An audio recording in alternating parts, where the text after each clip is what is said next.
इस सम्मेलन ਦੇ ਵਿੱਚ ਪੰਜਾਬੀ ਯੂਨੀਵਰਸਿਟੀ ਦੇ ਸਾਬਕਾ ਵਾਈਸ ਚਾਂਸਲਰ ਨੇ ਵਿਸ਼ੇਸ਼ ਤੌਰ ਤੇ ਸ਼ਮੂਲੀਅਤ ਕੀਤੀ। ਡਾਕਟਰ ਜਸਪਾਲ ਸਿੰਘ ਦਾ ਸਿੱਖ ਇਤਿਹਾਸ, ਸਿੱਖ ਲਿਟਰੇਚਰ ਅਤੇ ਅਕੈਡਮਿਕ ਵਿੱਚ ਬਹੁਤ ਵੱਡਾ ਯੋਗਦਾਨ ਹੈ। ਇਹਨਾਂ ਨੂੰ ਗਿਆਨ ਦਾ ਵਗਦਾ ਧਰਿਆ ਕਹਿ ਲਿਆ ਜਾਵੇ ਅਤਕਥਨੀ ਨਹੀਂ ਹੋਵੇਗੀ। ਡਾਕਟਰ ਜਸਪਾਲ ਜੀ, ਸਵਾਗਤ ਹੈ ਤੁਹਾਡਾ ਪੀਟੀਸੀ ਪੰਜਾਬੀ ਦੇ ਵਿੱਚ। ਥੈਂਕ ਯੂ ਬਹੁਤ ਚੰਗਾ ਲੱਗਿਆ ਤੁਹਾਡੇ ਨਾਲ। ਹਾਂਜੀ, ਤੁਸੀਂ ਹਾਲ ਹੀ ਵਿੱਚ ਜਸ਼ਨ-ਏ-ਰੇਖਤਾ ਉਰਦੂ ਸੰਮੇਲਨ ਵਿੱਚ ਸ਼ਮੂਲੀਅਤ ਕੀਤੀ ਅਤੇ ਬਾਬਾ ਨਾਨਕ ਜੀ ਦੇ ਵਿਚਾਰ ਨੂੰ ਦੁਨੀਆ ਤੱਕ ਪਹੁੰਚਾਉਣ ਦੀ ਕੋਸ਼ਿਸ਼ ਕੀਤੀ। ਇਸ ਪ੍ਰੋਗਰਾਮ ਵਿੱਚ ਭਾਗ ਲੈ ਕੇ ਤੁਹਾਡਾ ਕਿਸ ਤਰ੍ਹਾਂ ਦਾ ਤਜਰਬਾ ਰਿਹਾ? ਦੇਖੋ, 15 ਦਸੰਬਰ 2019 ਵਿੱਚ ਇਹ ਸੰਮੇਲਨ ਹੋਇਆ ਸੀ, ਜਸ਼ਨ-ਏ-ਰੇਖਤਾ, ਔਰ ਇਸ ਦਾ ਨਾਂ ਰੱਖਿਆ ਗਿਆ ਸੀ ਗੁਰੂ ਨਾਨਕ ਦੇਵ ਜੀ ਕਾ ਰੂਹਾਨੀ ਰੇਖਤਾ। ਔਰ ਜਦੋਂ ਮੈਂ ਉੱਥੇ ਗਿਆ, ਮੈਂ ਤੁਹਾਨੂੰ ਕੀ ਦੱਸਾਂ, ਜਦੋਂ ਮੈਂ ਹਜ਼ਾਰਾਂ ਔਰ ਉਹਨਾਂ ਵਿੱਚੋਂ ਮੇਰੇ ਖਿਆਲ ਵਿੱਚ ਸੈਂਕੜੇ ਪ੍ਰੋਫੈਸਰ ਹੋਣਗੇ, ਬੜੇ ਵੱਡੇ ਅਹੁਦਿਆਂ ਤੇ ਕੰਮ ਕਰਨ ਵਾਲੇ ਲੋਕ ਹੋਣਗੇ, ਜਦੋਂ ਉਹਨਾਂ ਨੂੰ ਮਿਲਿਆ ਔਰ ਫਿਰ ਉਹ ਸੰਮੇਲਨ ਸ਼ੁਰੂ ਹੋਇਆ ਤਾਂ ਮੇਰੀ ਹੈਰਾਨਗੀ ਦੀ ਹੱਦ ਮੁੱਕ ਗਈ ਸੀ। ਮੈਂ ਗੁਰੂ ਨਾਨਕ ਪਾਤਸ਼ਾਹ ਬਾਰੇ ਇਤਨੀ ਅਕੀਦਤ ਰੱਖਣ ਵਾਲੇ ਉਰਦੂ ਦੇ ਇਸ ਇਕੱਠ ਵਿੱਚ ਮੈਨੂੰ ਬਹੁਤ ਮਾਣ ਮਹਿਸੂਸ ਹੋਇਆ। ਔਰ ਜਿਸ ਤਰ੍ਹਾਂ ਦੀ ਮੈਨੂੰ ਪਿਆਰ ਮੁਹੱਬਤ ਗੁਰੂ ਨਾਨਕ ਪਾਤਸ਼ਾਹ ਬਾਰੇ ਔਰ ਸ਼ਰਧਾ ਲੋਕਾਂ ਦੀ ਦੇਖਣ ਨੂੰ ਮਿਲੀ, ਮੈਂ ਅੱਜ ਵੀ ਉਸਨੂੰ ਹਮੇਸ਼ਾ ਯਾਦ ਕਰਦਾ ਔਰ ਹਮੇਸ਼ਾ ਯਾਦ ਰੱਖਾਂਗਾ। ਮੈਨੂੰ ਜਦੋਂ ਮੇਰਾ ਬੋਲਣ ਦਾ ਸਮਾਂ ਆਇਆ ਤਾਂ ਮੈਂ ਬੋਲਦਿਆਂ ਉੱਥੇ ਦੱਸਿਆ ਲੋਕਾਂ ਨੂੰ ਕਿ ਗੁਰੂ ਨਾਨਕ ਪਾਤਸ਼ਾਹ ਨੇ ਪੂਰੀ ਦੁਨੀਆ ਘੁੰਮੀ ਹੈ।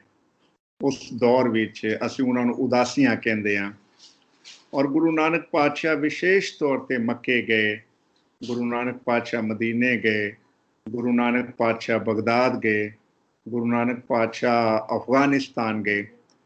ਔਰ ਇਸ ਸਾਰੇ ਦੌਰੇ ਦੌਰਾਨ ਗੁਰੂ ਨਾਨਕ ਪਾਤਸ਼ਾਹ ਨੇ ਰੱਬ ਦੀ ਇਕਤਾ ਦਾ, ਵਨਨੈਸ ਆਫ ਗੋਡ ਦਾ ਸੰਦੇਸ਼ ਜਿਹੜਾ ਹੈ ਉਹ ਪੂਰੀ ਦੁਨੀਆ ਨੂੰ ਦਿੱਤਾ ਸੀ, ਅਸੀਂ ਸਾਰੇ ਜਾਣਦੇ ਹਾਂ।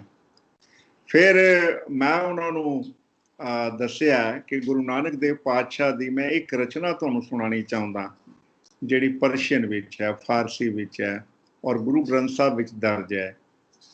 यक अर्ज गुफ्तम पेश तो दरगोश कुन करतार, हका कबीर करीम तू बेऐब परवरदिगार, दुनिया मुकाम फ़ानी तहकीक दिलदानी, मम सरमुए अजराइल गिरफ्त दिल हेच ना दानी, जन पिसर पदर बरादरा कसनेस दस्तंगीर, आखिर बेअफ्तम कसना दारद चूं शबद तकबीर, सब रोज गश्तम। बड़ी वड्डी रचना है।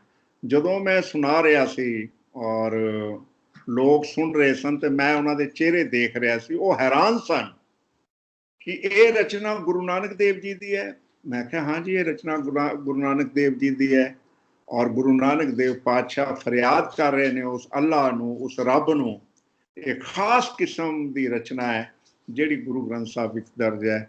ਤੁਸੀਂ ਸੱਚ ਜਾਣੋ, ਜੋ ਲੋਕਾਂ ਨੇ ਚਲੋ ਤਾੜੀਆਂ ਮਾਰੀਆਂ, ਲੋਕਾਂ ਨੇ ਖੁਸ਼ ਹੋ ਕੇ ਖੜੇ ਹੋ ਗਏ ਲੋਕੀ, ਜਦੋਂ ਉਹਨਾਂ ਨੂੰ ਇਹ ਪਤਾ ਲੱਗਿਆ ਕਿ ਗੁਰੂ ਨਾਨਕ ਦੇਵ ਪਾਤਸ਼ਾਹ ਦੀ ਇਹੋ ਜਿਹੀ ਰਚਨਾ, ਜਿਹੜੀ ਗੁਰੂ ਨਾਨਕ ਦੇਵ ਪਾਤਸ਼ਾਹ ਦੀਆਂ ਬਹੁਤ ਖੂਬਸੂਰਤ ਪੰਜਾਬੀ ਦੀਆਂ ਰਚਨਾਵਾਂ ਗੁਰੂ ਗ੍ਰੰਥ ਸਾਹਿਬ 'ਚ ਨੇ, ਪਰ ਇਹ ਰਚਨਾ ਜਿਹੜੀ ਹੈ ਉਹਨਾਂ ਦੀ ਪਰਸ਼ੀਅਨ ਦੀ ਰਚਨਾ, ਉਰਦੂ ਪਰਸ਼ੀਅਨ ਵਾਲੀ ਜਿਹੜੀ ਰਚਨਾ ਹੈ, ਇਹ ਸੁਣ ਕੇ ਲੋਕੀ ਹੈਰਾਨ ਹੋ ਗਏ। ਔਰ ਮੈਨੂੰ ਵੀ ਸੱਚ ਜਾਣੋ ਆਪਣੇ ਆਪ ਤੇ ਬਹੁਤ ਇੱਕ ਲਿਹਾਜ਼ ਦਾ ਗੌਰਵ ਮਹਿਸੂਸ ਹੋਇਆ ਉਸ ਸੰਮੇਲਨ ਵਿੱਚ ਜਾ ਕੇ। ਇਹ ਸੰਮੇਲਨ ਉਰਦੂ ਜ਼ੁਬਾਨ ਉਤੇ ਆਧਾਰਿਤ ਸੀ। ਤੁਸੀਂ ਉਰਦੂ ਜ਼ੁਬਾਨ ਦਾ ਸਿੱਖ ਇਤਿਹਾਸ ਨਾਲ ਕੀ ਸੰਬੰਧ ਵੇਖਦੇ ਹੋ? ਦੇਖੋ, ਮੈਨੂੰ ਇੱਕ ਗੱਲ ਲੱਗਦੀ ਹੈ, ਖਾਸ ਤੌਰ ਤੇ ਜਦੋਂ ਅਸੀਂ ਗੁਰੂ ਨਾਨਕ ਸਾਹਿਬ ਦਾ ਪੁਰਬ ਮਨਾਇਆ, ਹੁਣੇ 550 ਸਾਲਾ ਪ੍ਰਕਾਸ਼ ਉਤਸਵ ਮਨਾਇਆ, ਮੈਨੂੰ ਬਹੁਤ ਪੜ੍ਹਨ ਦਾ ਮੌਕਾ ਮਿਲਿਆ। ਔਰ ਖਾਸ ਤੌਰ ਤੇ ਦੇਖੋ, ਉਹ ਤਾਂ ਅੱਲਾ ਯਾਰ ਖਾਨ ਨੇ ਸਾਹਿਬਜ਼ਾਦਿਆਂ ਦੀ ਸ਼ਹਾਦਤ ਤੇ ਬਹੁਤ ਖੂਬਸੂਰਤ ਲਿਖਿਆ ਹੈ ਔਰ ਉਸ ਜ਼ੁਬਾਨ 'ਚ ਲਿਖਿਆ ਹੈ ਜਿਸ ਨੂੰ ਉਰਦੂ ਵਾਲੇ ਬਹੁਤ ਪਿਆਰ ਕਰਦੇ ਨੇ। ਤਾਂ ਹੈਗਾ ਇਹੋ ਜਿਹੇ ਬਹੁਤ ਸਾਰੀਆਂ ਮਿਸਾਲਾਂ ਨੇ। ਪਰ ਗੁਰੂ ਨਾਨਕ ਪਾਤਸ਼ਾਹ ਪਹਿਲੇ ਗੁਰੂ ਨੇ, ਔਰ ਗੁਰੂ ਨਾਨਕ ਪਾਤਸ਼ਾਹ ਦਾ 550 ਸਾਲਾ ਅਸੀਂ ਮਨਾਇਆ ਹੈ। ਤਾਂ ਉਸ ਵੇਲੇ ਮੈਨੂੰ ਇਹ ਪਹਿਲਾਂ ਥੋੜਾ ਬਹੁਤ ਸੀ ਮੈਨੂੰ ਇਸ ਗੱਲ ਦਾ ਗਿਆਨ, ਪਰ ਹੋਰ ਜ਼ਿਆਦਾ ਗਿਆਨ ਹੋਇਆ। ਇੰਨਾ ਕੁਝ ਲਿਖਿਆ ਗਿਆ ਗੁਰੂ ਨਾਨਕ ਸਾਹਿਬ ਤੇ ਉਰਦੂ ਵਿੱਚ, ਮੈਂ ਦੇਖ ਕੇ ਹੈਰਾਨ ਹੋ ਗਿਆ। ਤੁਸੀਂ ਦੇਖੋ, ਮੈਂ ਹੁਣੇ ਗੱਲ ਕਰ ਰਿਹਾ ਸੀ, ਗੁਰੂ ਨਾਨਕ ਸਾਹਿਬ ਨੇ ਰੱਬ ਦੀ ਇਕਤਾ ਦਾ ਸੰਦੇਸ਼ ਦਿੱਤਾ, ਵਨਨੈਸ ਆਫ ਗॉड, ਔਰ अल्लामा इकबाल ने कविता लिख दी थी। इतनी खूबसूरत कविता है अल्लामा इकबाल की लिखी हुई, आशिकार उसने किया जो जिंदगी का राज था, हिंद को लेकिन ख्याली फलसफा पे नाज था, शमा हक से जो मुनव्वर हो ये वो महफिल न थी, बारिश रहमत हुई मगर जमी काबिल न थी, आह शूद्र के लिए हिंदुस्तान गमखाना था, दर्द इंसानी से इस बस्ती का दिल बेगाना था, बुध कदा फिर बाद मुद्दत के मगर रोशन हुआ, नूरे अब्राहीम से आज़र का घर रोशन हुआ, फिर उठी आखिर सदा तौहीद की पंजाब से, हिंद को एक मर्दे कामल ने जगाया ख्वाब से। गुरु नानक पातशाह ਨੂੰ ਮਰਦੇ ਕਾਮਲ ਕਹਿ ਰਿਹਾ ਹੈ ਕਿ ਗੁਰੂ ਨਾਨਕ ਪਾਤਸ਼ਾਹ ਤੌਹੀਦ ਦੀ ਆਵਾਜ਼ ਬਣ ਕੇ ਦੁਨੀਆ ਤੇ ਆਏ, ਉਹਨਾਂ ਦਾ ਅਵਤਾਰ ਹੋਇਆ, ਉਹਨਾਂ ਦਾ ਆਗਮਨ ਹੋਇਆ। ਐਸੀ ਖੂਬਸੂਰਤ ਨਜ਼ਮ ਜਿਹੜੀ ਹੈ अल्लामा इकबाल ने लिखी। मैं ਤੁਹਾਨੂੰ ਇੱਕ ਛੋਟੀ ਜੀ ਕੁਝ ਲਾਈਨਾਂ ਸੁਣਾਉਂਦਾ, ਮੇਰੇ ਦਿਲ ਦੇ ਬਹੁਤ ਕਰੀਬ ਨੇ। ਮੈਨੂੰ ਬਹੁਤ ਸਾਰੀ ਸ਼ਾਇਰੀ ਯਾਦ ਹੈ ਜਿਹੜੀ ਗੁਰੂ ਨਾਨਕ ਸਾਹਿਬ ਦੀ ਪ੍ਰਸ਼ੰਸਾ ਵਿੱਚ ਲਿਖੀ ਗਈ ਹੈ, ਔਰ ਤੁਹਾਨੂੰ ਮੈਂ ਦੱਸਣਾ ਚਾਹੁੰਦਾ ਕਿ ਇੱਕ ਬੱਚੇ ਨੇ ਪੰਜਾਬੀ ਯੂਨੀਵਰਸਿਟੀ ਵਿੱਚ ਗੁਰੂ ਨਾਨਕ ਸਾਹਿਬ ਤੇ ਜਿਹੜੀ ਉਰਦੂ ਵਿੱਚ ਪੋਇਟਰੀ ਲਿਖੀ ਗਈ ਹੈ ਉਹਦੇ ਤੇ PhD ਕੀਤੀ ਹੈ। ਹੁਣੇ ਉਹਨੂੰ PhD ਪਿਛਲੇ ਸਾਲ ਉੱਥੋਂ ਮਿਲੀ ਹੈ। ਉਹਨੇ 5 ਸਾਲ ਗੁਰੂ ਨਾਨਕ ਸਾਹਿਬ ਦੀ ਉਰਦੂ ਵਿੱਚ ਜਿਹੜੀਆਂ ਨਜ਼ਮਾਂ ਲਿਖੀਆਂ ਗਈਆਂ ਉਸ ਤੇ PhD ਕੀਤੀ ਹੈ। ਇੱਕ ਸ਼ਾਇਰ ਜਿਹੜਾ ਹੈ ਉਹ ਬਹੁਤ ਖੂਬਸੂਰਤ ਹੈ, ਉਸਨੇ ਕਮਾਲ ਜਿਹੜਾ ਹੈ ਅਕਬਰ ਇਲਾਹਾਬਾਦੀ, ਉਹ ਕਹਿੰਦਾ ਹੈ ਗੁਰੂ ਨਾਨਕ ਪਾਤਸ਼ਾਹ ਬਾਰੇ, ਤੇਰੀ ਗੁਫ਼ਤਗੂ अगर सबको भाई ना होती, तेरी गुफ्तगू अगर सबको भाई ना होती, मुसल्लम तेरी रहनुमाई ना होती, और तुझ पे शायदा खुदाई ना होती, तेरी देह पे हाथापाई ना होती, ना हिंदू जलाने पे असरार करते, ना मुस्लिम पे दफन तकरार करते, है अपने बेगाने का मकबूल नानक, नहीं जिसमें कांटा है वो फूल नानक, नहीं जिसमें कांटा है वो। हिंदू मुसलमान लड़ पे सन, वो कहते सन कि इन्हू दफन करना है, वो कहते सन नहीं इहदा संस्कार करना है। दो धिरां च गुरु नानक पातशाह जदों ज्योति जोत समाए ने तां लड़ पे सन हिंदू। ऐसी मुहब्बत गुरु नानक देव पातशाह, और उन्होंने ਜਿਹੜਾ ਅਕਬਰ ਇਲਾਹਾਬਾਦੀ ਹੈ ਆਪਣੀ ਨਜ਼ਮ ਵਿੱਚ ਪੇਸ਼, ਬਹੁਤ ਸਾਰੀਆਂ ਹੋਰ ਮੈਂ ਗੱਲਾਂ ਕਰ ਸਕਦਾ, ਪਰ ਉਰਦੂ ਸਾਹਿਤ ਦਾ ਕਾਫੀ ਹੱਦ ਤੱਕ ਮੈਨੂੰ ਲੱਗਦਾ ਹੈ ਖਾਸ ਤੌਰ ਤੇ ਗੁਰੂ ਨਾਨਕ ਸਾਹਿਬ ਨਾਲ ਉਹਨਾਂ ਦਾ ਬਹੁਤ ਵੱਡਾ ਰਿਸ਼ਤਾ ਹੈ, ਔਰ ਪੂਰੀ ਜਿਹੜੀ ਗੁਰੂ ਟ੍ਰੈਡੀਸ਼ਨ ਹੈ। ਔਰ ਇੱਥੋਂ ਤੱਕ ਮੈਂ ਦੱਸਿਆ ਹੈ ਕਿ ਜਦੋਂ ਸਾਹਿਬਜ਼ਾਦਿਆਂ ਦੀ ਸ਼ਹਾਦਤ, 4 ਸਾਹਿਬਜ਼ਾਦਿਆਂ ਦੀ ਸ਼ਹਾਦਤ ਬਾਰੇ ਜੋ ਅਲਾ ਯਾਰ ਖਾਂ ਜੋਗੀ ਲਿਖ ਗਿਆ, ਕੋਈ ਨਹੀਂ ਲਿਖ ਸਕਦਾ, ਕੋਈ ਉਸ ਤਰ੍ਹਾਂ ਦਾ ਵਰਣਨ ਸਾਡੇ ਕੋਲ ਨਹੀਂ ਹੈ। ਤਾਂ ਮੈਨੂੰ ਲੱਗਦਾ ਇੱਕ ਬਹੁਤ ਵੱਡਾ ਇਤਿਹਾਸ ਹੈ ਜਿਹਨੂੰ ਜਾਣਨ ਦੀ, ਸਮਝਣ ਦੀ ਲੋੜ ਹੈ। ਜਿੱਦਾਂ ਕਿ ਅਸੀਂ ਗੁਰੂ ਨਾਨਕ ਦੇਵ ਜੀ ਦਾ 550ਵਾਂ ਪ੍ਰਕਾਸ਼ ਪੁਰਬ ਮਨਾ ਰਹੇ ਹਾਂ, ਤਾਂ ਤੁਸੀਂ ਇਸ ਮੌਕੇ ਉੱਤੇ ਲੋਕਾਂ ਨੂੰ ਕੀ ਸੰਦੇਸ਼ ਦੇਣਾ ਚਾਹੋਗੇ? ਦੇਖੋ, ਮੈਂ ਬਹੁਤ ਕੁਝ ਕਹਿ ਸਕਦਾ, ਪਰ ਮੈਂ ਜਿਹੜੀ ਵੱਡੀ ਗੱਲ ਤੁਹਾਨੂੰ ਕਹਿਣੀ ਚਾਹੁੰਦਾ ਉਹ ਇਹੀ ਹੈ ਕਿ ਗੁਰੂ ਨਾਨਕ ਦੇਵ ਪਾਤਸ਼ਾਹ ਨੇ ਇੱਕ ਬਹੁਤ ਵੱਡਾ ਮਿਸਾਲੀ, ਜਿਹੜੀ ਗੁਰੂ ਨਾਨਕ ਦੇਵ ਪਾਤਸ਼ਾਹ ਦੀ ਅਗਰ ਮੈਂ ਕੋਈ ਗੱਲ ਕਹਾਂ ਜਿਹਨੂੰ ਕਦੀ ਨਹੀਂ ਭੁਲਾਇਆ ਜਾ ਸਕਦਾ, ਔਰ ਜਿਹੜੀ ਅੱਜ ਵੀ ਸਾਡੇ ਲਈ ਬਹੁਤ ਬਹੁਤ ਮੈਂ ਕਹਿੰਦਾ ਕਿ ਰਿਲੇਵੈਂਟ ਹੈ ਅੱਜ ਦੇ ਦੌਰ ਵਿੱਚ ਵੀ। ਅੱਜ ਕਈ ਵਾਰੀ ਇਹੋ ਜਿਹੀਆਂ ਕਿਤਾਬਾਂ ਆ ਰਹੀਆਂ ਨੇ, ਇਹੋ ਜਿਹੇ ਲੋਕਾਂ ਦੇ ਬਿਆਨ ਆ ਰਹੇ ਨੇ ਪੂਰੀ ਦੁਨੀਆ ਵਿੱਚ ਕਿ ਹੁਣ ਜਿਹੜੀ ਲੜਾਈ ਹੋਏਗੀ ਉਹ ਹੋਂਦ ਦੀ ਲੜਾਈ ਹੋਏਗੀ, ਆਈਡੈਂਟੀਟੀ ਦੀ। ਹੁਣ ਲੜਾਈ ਹੋਏਗੀ ਤਾਂ ਜਿਹੜੀ ਸਿਵਲਾਈਜੇਸ਼ਨਲ ਜਾਂ ਜਿਹੜੀ ਕਲਚਰਲ ਡਾਈਵਰਸਿਟੀ ਹੈ ਉਹਦੀ ਲੜਾਈ ਹੋਏਗੀ। ਪਰ ਮੈਂ ਤੁਹਾਨੂੰ ਸੱਚ ਕਹਾਂ, ਮੈਂ ਗੁਰੂ ਨਾਨਕ ਸਾਹਿਬ ਨੂੰ ਜਦੋਂ ਪੜ੍ਹਦਾ, ਗੁਰੂ ਨਾਨਕ ਸਾਹਿਬ ਨੂੰ ਉਦੋਂ ਪਤਾ ਸੀ ਕਿ ਕੀ ਕੁਝ ਹੋ ਸਕਦਾ ਹੈ, ਤਾਂ ਉਹਨਾਂ ਨੇ ਜਿੰਨੀਆਂ ਵੱਖਰੀਆਂ ਸੱਭਿਆਚਾਰਕ ਹੋਂਦਾਂ ਨੇ ਉਹਨਾਂ ਨੂੰ ਸੰਵਾਦ ਵਿੱਚ ਲਿਆਂਦਾ ਸੀ, ਡਾਇਲੋਗ ਵਿੱਚ ਲਿਆਂਦਾ ਸੀ।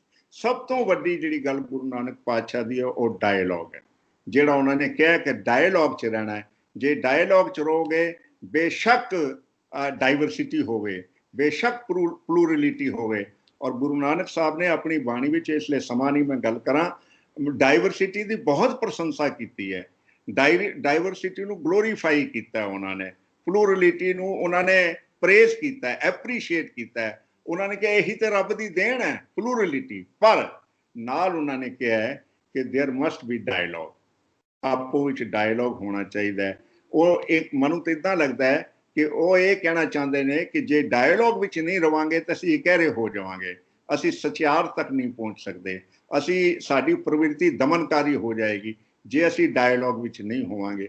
ਤਾਂ ਮੈਨੂੰ ਲੱਗਦਾ ਹੈ ਕਿ ਗੁਰੂ ਨਾਨਕ ਪਾਤਸ਼ਾਹ ਦਾ ਸਭ ਤੋਂ ਵੱਡਾ ਜਿਹੜਾ ਇੱਕ ਉਹਨਾਂ ਦਾ ਕੰਟਰੀਬਿਊਸ਼ਨ ਹੈ, ਉਹ ਜਿਹੜੀ ਸੰਵਾਦ ਦੀ ਪ੍ਰਕਿਰਿਆ ਉਹਨਾਂ ਨੇ ਸਾਨੂੰ ਸਿਖਾਈ ਹੈ, ਉਹ ਸਿੱਖਣ ਵਾਲੀ ਹੈ।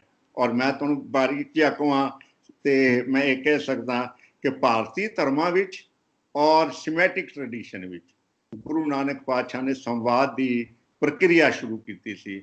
ਔਰ ਕਿੰਨੇ ਸਾਲ ਗੁਰੂ ਨਾਨਕ ਪਾਤਸ਼ਾਹ ਪੈਦਲ ਸਫ਼ਰ ਕਰਦੇ ਰਹੇ, ਹਜ਼ਾਰਾਂ ਮੀਲ ਦਾ, ਔਰ ਜਾ ਕੇ ਲੋਕਾਂ ਨਾਲ ਕੀ ਕੀਤਾ ਹੈ, ਸੰਵਾਦ ਕੀਤਾ ਹੈ। ਸੰਵਾਦ ਕਰਕੇ ਰੱਬ ਦੀ ਇਕਤਾ ਦੀ ਗੱਲ, ਪਿਆਰ ਦੀ, ਮੁਹੱਬਤ ਦੀ, ਸਦਭਾਵ ਦੀ, ਸਾਂਝੀਵਾਲਤਾ ਦੀ ਗੱਲ ਕੀਤੀ ਹੈ। ਔਰ ਜੇ ਮੈਂ ਇਹ ਕਹਾਂ ਕਿ ਗੁਰੂ ਨਾਨਕ ਨੇ ਸੰਵਾਦ, ਪਾਤਸ਼ਾਹ ਨੇ ਸੰਵਾਦ ਕਿਹਦੇ ਨਾਲ ਕੀਤੇ ਨੇ, ਤੁਸੀਂ ਹੈਰਾਨ। ਯੋਗੀਆਂ ਨਾਲ ਸੰਵਾਦ ਕੀਤਾ ਹੈ, ਸਿੱਧਾਂ ਨਾਲ ਸੰਵਾਦ ਕੀਤਾ ਹੈ, ਵੇਦਾਂਤੀਆਂ ਨਾਲ, ਵੈਸ਼ਨਵਾਂ ਨਾਲ, ਬੋਧੀਆਂ ਨਾਲ, ਜੈਨੀਆਂ ਨਾਲ, ਸੂਫੀਆਂ ਨਾਲ, ਮੌਲਾਨਿਆਂ ਨਾਲ, ਪੰਡਤਾਂ ਨਾਲ, ਇੰਨੇ ਕਿਸਮ ਦੇ ਜਿਹੜੇ ਧਰਮ ਆਗੂ ਨੇ, ਉਹਨਾਂ ਨਾਲ ਗੁਰੂ ਨਾਨਕ ਪਾਤਸ਼ਾਹ ਦਾ, ਗੁਰੂ ਗ੍ਰੰਥ ਸਾਹਿਬ ਵਿੱਚ ਸਿੱਧ ਗੋਸ਼ਟ ਹੈ, ਬਾਣੀ ਪੜ੍ਹਨ ਵਾਲੀ ਹੈ, ਸਿੱਧਾਂ ਨਾਲ ਗੋਸ਼ਟ ਹੋਈ ਹੈ, ਉਹਨਾਂ ਦੀ ਸੰਵਾਦ ਹੋਇਆ, ਉਹਦਾ ਵਰਣਨ ਹੈ। ਤੇ ਜਿਹੜੀ ਸੰਵਾਦ ਦੀ ਗੱਲ ਹੈ ਇਹ ਬਹੁਤ, ਕਿਉਂਕਿ ਅਲਟੀਮੇਟਲੀ ਇਹ ਹੈ ਕਿ ਜੇ ਸੰਵਾਦ ਹੋਏਗਾ ਤੇ ਫਿਰ ਪਿਆਰ ਹੋਏਗਾ, ਫਿਰ ਸਦਭਾਵ ਹੋਏਗਾ, ਫਿਰ ਏਕਤਾ ਹੋਏਗੀ, ਫਿਰ ਉਹ ਸਾਰੀ ਜਿਹੜੀ ਆਪਸੀ ਵਿਥਾਂ ਨੇ, ਜਿਹੜੀਆਂ ਦੂਰੀਆਂ ਨੇ, ਜਿਹੜੀਆਂ ਲਕੀਰਾਂ ਨੇ, ਉਹ ਮਿਟ ਜਾਣਗੀਆਂ। ਮੈਂ ਹੋਰ ਕਹਿਣਾ ਚਾਹੁੰਦਾ ਕਿ ਸੰਵਾਦ ਕਰਨ ਵਾਸਤੇ ਗੁਰੂ ਨਾਨਕ ਸਾਹਿਬ ਮੁਲਤਾਨ ਗਏ ਨੇ, ਪਾਕਪਤਨ, ਹਰਿਦੁਆਰ ਗਏ ਨੇ, ਕੁਰੂਸ਼ੇਤਰ, ਬਨਾਰਸ, ਗਿਆ, ਪੁਰੀ, ਨੇਪਾਲ, ਸਿਲੋਨ, ਤਿੱਬਤ, ਸਿੱਕਮ, ਭੂਟਾਨ, ਮੱਕਾ, ਮਦੀਨਾ, ਬਗਦਾਦ, ਕਾਬਲ, ਕਿੰਨੀਆਂ ਹੋਰ ਥਾਵਾਂ ਤੇ ਗੁਰੂ ਨਾਨਕ ਪਾਤਸ਼ਾਹ ਨੇ ਯਾਤਰਾ ਕੀਤੀ ਹੈ। ਔਰ ਕੀਤਾ ਕੀ ਹੈ? ਸੰਵਾਦ ਕੀਤਾ ਹੈ। ਸੰਵਾਦ ਕਰਕੇ ਇੱਕ ਮਾਹੌਲ ਸਿਰਜ ਦਿੱਤਾ, ਇੱਕ ਜਾਚ ਸਿਖਾ ਦਿੱਤੀ ਕਿ ਭਾਈ ਆਪੋ ਵਿੱਚ ਪਿਆਰ ਨਾਲ, ਮੁਹੱਬਤ ਨਾਲ ਰਹਿਣਾ ਹੈ। ਔਰ ਉਹਦੇ ਵਾਸਤੇ ਡਾਇਲੋਗ, ਉਹਦੇ ਵਾਸਤੇ ਸੰਵਾਦ ਬਹੁਤ ਜ਼ਰੂਰੀ ਹੈ। ਔਰ ਦੋ ਨੁਕਤੇ ਗੁਰਬਾਣੀ 'ਚ ਗੁਰੂ ਨਾਨਕ ਸਾਹਿਬ ਦੇ ਨੇ ਜਿਹੜੇ ਸੰਵਾਦ ਬਾਰੇ। ਪਹਿਲਾਂ ਉਹ ਕਹਿੰਦੇ ਨੇ, ਜਬ ਲਗ ਦੁਨੀਆ ਰਹੀ ਹੈ ਨਾਨਕ, ਇਹ ਕਿੰਨੀ ਪਿਆਰੀ ਤੁਕ ਹੈ, ਜਬ ਲਗ ਦੁਨੀਆ ਰਹੀ ਹੈ ਨਾਨਕ, ਕਿਛ ਸੁਣੀਐ ਕਿਛ ਕਹੀਐ। ਖਾਲੀ ਕਹਿਣ ਨਾਲ ਗੱਲ ਨਹੀਂ ਬਣਨੀ ਕਿ ਮੈਂ ਤਾਂ ਸਿਰਫ ਕਹਿੰਦਾ ਹੀ ਕਹਿੰਦਾ, ਮੈਂ ਸੁਣਦਾ ਨਹੀਂ ਕਿਸੇ ਦੀ, ਫਿਰ ਨਹੀਂ ਗੱਲ ਬਣੇਗੀ। ਸੁਣਨਾ ਪਏਗਾ, ਫਿਰ ਕਹਿਣਾ ਪਏਗਾ, ਮੁਹੱਬਤ ਨਾਲ ਇੱਕ ਦੂਜੇ ਨਾਲ ਸੰਵਾਦ ਕਰਨਾ ਪਏਗਾ, ਤਾਂ ਇਹ ਜਿਹੜੀ ਹੈ ਸਾਰੀ ਗੱਲ ਠੀਕ ਹੋ ਸਕਦੀ ਹੈ। ਔਰ ਦੂਸਰੀ ਗੱਲ ਗੁਰੂ ਨਾਨਕ ਸਾਹਿਬ ਨੇ ਕਿਹਾ ਸੀ, ਸਾਂਝ ਕਰੀਜੈ ਗੁਣੈ ਕੇਰੀ, ਛੋੜ ਅਵਗੁਣ ਚੱਲੀਐ। ਇਹ ਦੂਸਰਾ ਸਿਧਾਂਤ ਹੈ। ਪਹਿਲਾ ਸਿਧਾਂਤ ਹੈ ਜਬ ਲਗ ਦੁਨੀਆ ਰਹੀ ਹੈ ਨਾਨਕ, ਕਿਛ ਸੁਣੀਐ ਕਿਛ ਕਹੀਐ। ਦੂਸਰਾ ਇਹ ਹੈ ਕਿ ਸਾਂਝ ਕਰੀਜੈ ਗੁਣੈ ਕੇਰੀ, ਛੋੜ ਅਵਗੁਣ ਚੱਲੀਐ। ਇਹਨੂੰ ਮੈਂ ਅੰਗਰੇਜ਼ੀ 'ਚ ਟਰਾਂਸਲੇਟ ਕਰਦਾ ਤਾਂ ਮੈਂ ਇਹ ਕਹਿੰਦਾ ਕਿ ਬਈ ਜਿਹੜੀ ਸਾਡੀ ਸਾਂਝ ਹੈ ਨਾ, ਉਹ ਸਿਮਿਲੈਰਿਟੀਜ਼ ਦੀ ਹੈ। ਵੀ ਮਸਟ ਟਾਕ ਅਬਾਊਟ ਸਿਮਿਲੈਰਿਟੀਜ਼, ਔਰ ਜਿੱਥੇ ਡਿਸਸਿਮਿਲੈਰਿਟੀਜ਼ ਨੇ ਉਹਨੂੰ ਛੱਡ ਦਈਏ, ਤਾਂ ਸੰਵਾਦ ਹੁੰਦਾ ਹੈ। ਜੇ ਸਿਮਿਲੈਰਿਟੀਜ਼ ਨੂੰ ਇੰਪੋਰਟੈਂਸ ਦਿਆਂਗੇ ਜਦੋਂ ਮੈਂ ਸੰਵਾਦ ਕਰਦਾ, ਇਹ ਦੋ ਸਿਧਾਂਤ ਗੁਰੂ ਨਾਨਕ ਪਾਤਸ਼ਾਹ ਨੇ ਦਿੱਤੇ ਸੀ ਕਿ ਸਾਂਝ ਕਰੀਜੈ ਗੁਣੈ ਕੇਰੀ, ਛੋੜ ਅਵਗੁਣ ਚੱਲੀਏ। ਉਹਨੂੰ ਛੱਡ ਦਿਓ ਡਿਸਸਿਮਿਲੈਰਿਟੀ ਨੂੰ, ਸਿਮਿਲੈਰਿਟੀਜ਼ ਲੱਭ ਕੇ ਸੰਵਾਦ ਕਰੋਗੇ। ਇੱਕ ਗੁਰੂ ਨਾਨਕ ਦਾ ਸਿਧਾਂਤ ਸਭ ਤੋਂ ਵੱਡਾ ਹੈ, ਜਿਹੜਾ ਉਹਨਾਂ ਨੇ ਵਨਨੈਸ ਆਫ ਗੋਡ ਦਾ ਸਿਧਾਂਤ ਦਿੱਤਾ ਹੈ, ਰੱਬ ਦੀ ਇਕਤਾ ਦਾ, ਤੌਹੀਦ ਦਾ, ਵਹਿਦਤ ਦਾ ਸਿਧਾਂਤ ਦਾ, ਜਿਹਦੀ ਮੈਂ ਹੁਣੇ ਗੱਲ ਅੱਲਾਮਾ ਇਕਬਾਲ ਦੇ ਹਵਾਲੇ ਨਾਲ ਕੀਤੀ, ਉਹਦੀ ਨਜ਼ਮ ਦੇ ਹਵਾਲੇ ਨਾਲ ਕੀਤੀ ਹੈ। ਔਰ ਫਿਰ ਉਹਨਾਂ ਨੇ ਕਿਹਾ ਕਿ ਜੇ ਰੱਬ ਇੱਕ ਹੈ ਤੇ ਲੋਕ ਕਿੰਦਾ ਵੰਡੇ ਜਾ ਸਕਦੇ ਨੇ, ਕਿਉਂਕਿ ਰੱਬ ਤੇ ਵੰਡਿਆ ਨਹੀਂ ਨਾ। ਉਹ ਕਹਿੰਦੇ ਨੇ ਰੱਬ ਇੱਕ ਹੈ, ਤੇ ਰੱਬ ਦੀ ਜੇ ਕ੍ਰੀਏਟਰ ਇੱਕ ਹੈ ਤੇ ਕ੍ਰੀਏਸ਼ਨ ਨੂੰ ਕਿੱਦਾਂ ਡਿਵਾਈਡ ਕਰ ਸਕਦੇ ਹੋ? When creator is one, then how can you divide the creation? Creation cannot be divided. एक पिता, ये साड़ी गुरु ग्रंथ साहब की बाणी है, एक पिता एकस के अंबारक। तो मनु लगता है इस सिद्धांत को गुरु नानक साहब ने घर बैठ के लोगों को सुनाया, वो अलग गल है, पर गुरु साहब पूरी दुनिया घूमे ने हज़ारां मील का सफ़र गुरु नानक पातशाह ने किया है। किहड़ी जगह ऐसी है जिथे उस वेले नहीं सी पहुंचा जा सकता। गुरु नानक साहब पानी के रस्ते भी गए ने, पैदल तुर के भी गए ने, पहाड़ों से भी गए ने, और जाके दुनिया को यही सिद्धांत दिता है कि लेट अस हैव डायलॉग, आपो विच डायलॉग रखिए, प्यार मुहब्बत और सांझीवालता जिहड़ी है। रब एक है, पिता साडा एक है, असीं उहदी संतान आ, साडे च कोई वितकरा नहीं हो सकता, कोई भेद नहीं हो सकता। मैं तुहानूं इक्को गल सुणा दियां, बहुत सारियां सुना सकदा। हर वितकरे नूं गुरु नानक पातशाह ने तोड़ दिता है। हर वितकरे नूं, हर वंड नूं उन्होंने खत्म कर दिता है। जिथे तक नीचा अंदर नीच जात, नीची हूँ अत नीच, नानक तिन के संग साथ वड्यां स्यों क्या रीस, जिथे नीच समालियन नजर तेरी नजर थे बख्शीश। ये गुरु नानक पातशाह का सिद्धांत है। लोगों को जाति के आधार पर नीवा कह रहे सन, तो गुरु नानक पातशाह ने कहा जिथे नीच संभालेन तिथे नजर तेरी बख्शीश। ये गुरु नानक पातशाह। औरत नाल वितकरा हो रहा सी, तो गुरु नानक पातशाह ने कहा सी सो क्यों मंदा आखिए जित जम्मे राजान, जिदे कोलों जन्म लैंदे आ उन्होंने असीं किस तरह छोटा कह सकते हैं। फिर गुरु नानक पातशाह कहते जे रत लगे कपड़े जामा होए पलीत, जो रत पीवे मानसा तिन क्यों निर्मल चीत। एक छिट पै जाए ना कपड़े ते खून दी, तो लोग कपड़े नहीं पाते, पलीत हो गया, गंदा हो गया, पान जोगा नहीं। तो गटागट लोगों का खून पी रहे हो, शोषण कर रहे हो, वो किदां ठीक हो गया। ऐसियां गुरु नानक पातशाह का प्रवचन है, बाणी है, जिहदे नाल मनु लगता है कि उन्होंने पूरी दुनिया घूम के एक नवा संदेश दिता सी। और फिर यह कहा सी कि आपस में संवाद करो, आपस में गलबात करो, आपस में बैठो कट्ठे और फिर गल्लां करो, संवाद करो, उहदे विचों एकता, सद्भाव ते जिहड़ी सांझीवालता है। ये वड्डा संदेश है जिहदी अज भी लोड़ है। अज भी वितकरे हो रहे ने, नहीं हो रहे ने वितकरे। अज भी वंडियां पईयां होईयां ने, अज भी लोग एक दूजे नूं मारन नूं फिरदे ने, जानी दुश्मन बने हुए ने किसी कारण करके भी। पर बाबा नानक कहंदा नहीं, संवाद च रहो, गलबात करो। और फिर मैं जिहड़ी गल कह रहा सी कि भाई सांझ करीजे गुणे केरी, छोड़ अवगुण चलिए। तो यह गुरु नानक पातशाह का संदेश है। संक्षेप विच मैं इन्नी गल कर सकिया। बहुत बहुत धन्यवाद तुहाडा डॉक्टर जसपाल सिंह जी। तुसी अपना कीमती समा कढ के साडे नाल जुड़े, अपने विचार साझे कीते। धन्यवाद। तुहाडा भी बहुत बहुत धन्यवाद सारिਆਂ ਦਾ, खास तौर पे थैंक यू। Thank you.